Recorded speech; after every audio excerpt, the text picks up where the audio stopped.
Excuse me sir, वो आपको एक रिपोर्ट का फीडबैक देना था। हाँ बताओ। वो सर बात है कि इस बार हमारा रेवेन्यू 2% डाउन हुआ है। क्या यार सागर, तुम कर क्या रहे हो? रेवेन्यू ऊपर जाना चाहिए, नीचे क्यों गया? तो एक्चुअली बात है कि पूरा मार्केट ही क्रैश हुआ है और हमारा तो सिर्फ 2% डाउन हुआ है रेवेन्यू। जो हमारे कॉम्पिटिटर्स है उनका तो 10% तक डाउन हुआ है सर। देखो, मुझे कुछ नहीं पता। इस महीने रेवेन्यू 2% नीचे गया है, लेकिन अगले महीने मुझे 4% ऊपर चाहिए।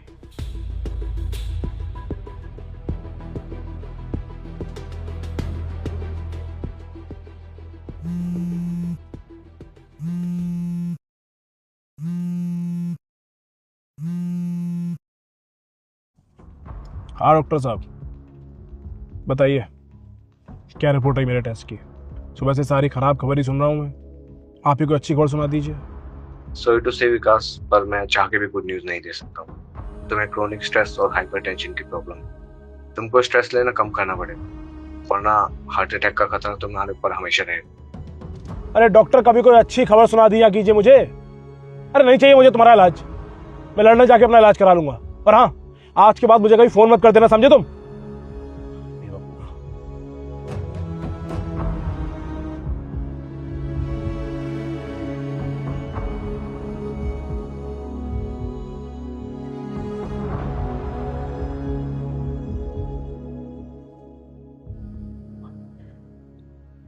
काका, जी साहब।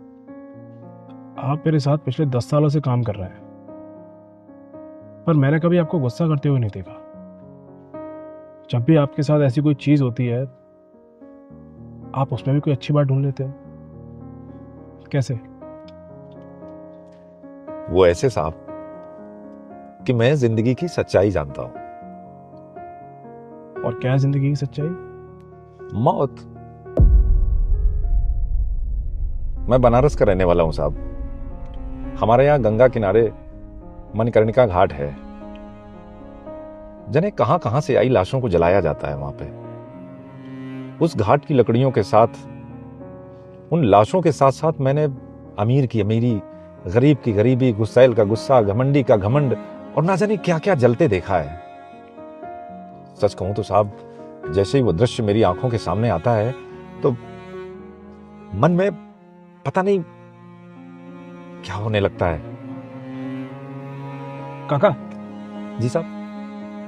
आप यहाँ पास में एक चाय की टपरी है, वहाँ बैठ के बातें करते हैं। आप इतनी अच्छी बातें कर रहे हैं, गाड़ी में से आगे पीछे बैठ के बातें करना मुझे अच्छा नहीं लग रहा। आप गाड़ी रोकिए, चाय पीते पीते बातें करते हैं। अच्छा साहब,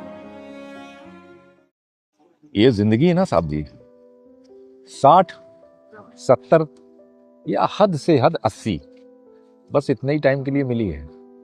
फिर इसके बाद मरने के बाद क्या होगा, किसने देखा, किसे खबर।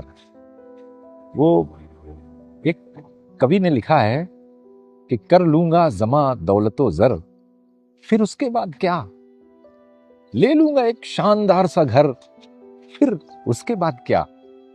उठी थी खाक, इसी खाक से मिल जाएगी फिर इसी खाक में, फिर इसके बाद किसे खबर कि उसके बाद क्या। काका, आपकी बात तो बिल्कुल सही है, कह तो सही रहे हो आप। तो मैं ये कह रहा था साहब जी कि अपने उस मणिकर्णिका घाट पर मैंने जब लाशों को जलते देखा तो मन ने बस इसी सच्चाई को स्वीकार किया कि जिंदगी का आखिरी सच बस मौत है। इस दुनिया में जाने कितने राजे महाराजे हुए, लेकिन आखिरी में वो उसी मिट्टी में मिल गए जिस मिट्टी से वो आए थे।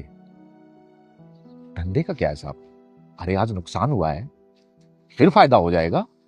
और मैं कहता हूं कि नहीं भी होगा तो कौन सी आफत आ जाएगी। अरे कम से कम हम जिंदा तो हैं, स्वस्थ तो हैं, हमारे पास अपना घर तो है, रहने को छत तो है, साथ में परिवार तो है। अरे और तो और हमारे आसपास हमारा ख्याल रखने के लिए हमारे शुभचिंतक तो हैं। मुझे तो लगता है साहब कि जिसके पास ये चीजें हैं वो इस धरती का सबसे अमीर इंसान है, सबसे सुखी इंसान है।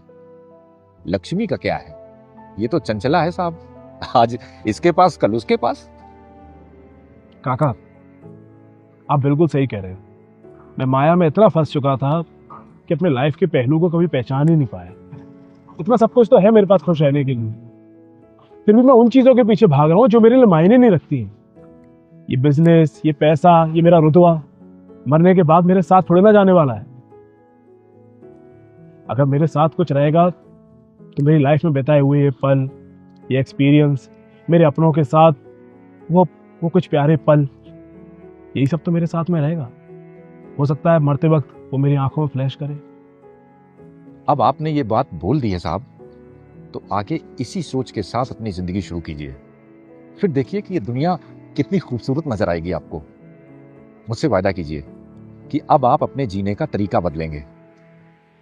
हाँ काका, मैं आपसे वादा करता हूँ। अब आप देखना कि नया विकास कब कैसे क्या करता हूँ।